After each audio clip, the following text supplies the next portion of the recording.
ഫേസ്ബുക്കിലൊരു post കണ്ടോ? സമാധാനം തരാത്ത ഒന്നിൻ്റെ പേര് പറയാമോന്നോ?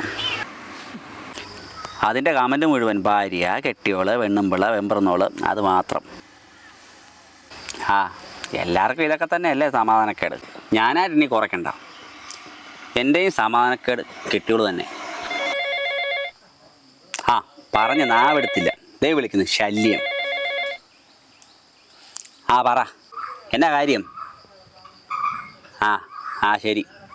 ഓക്കെ. എന്നതാടാ?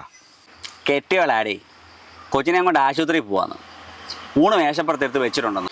ഉണക്കമുളക് ചമ്മന്തിയും പരിപ്പ് കറിയും കൂടെ വെച്ചിട്ടിട്ട് പോലും. കേട്ടാ തോന്നുന്നത് വലിയ 5 സ്റ്റാർ ഊണാണ്. നീ ഇവളെ പറ്റിയാണോ നേരത്തെ സമാധാനക്കേടാ ശല്യമാന്നൊക്കെ പറഞ്ഞു? നിന്റെ ഈ മുഖത്തെ ഈ പുച്ഛം അങ്ങ് മാറ്റാനായിട്ട് കുറച്ച് മുളക് അങ്ങ് തേച്ച് തരട്ടെ, അപ്പോൾ വരും വേറെ ഭാവമൊക്കെ.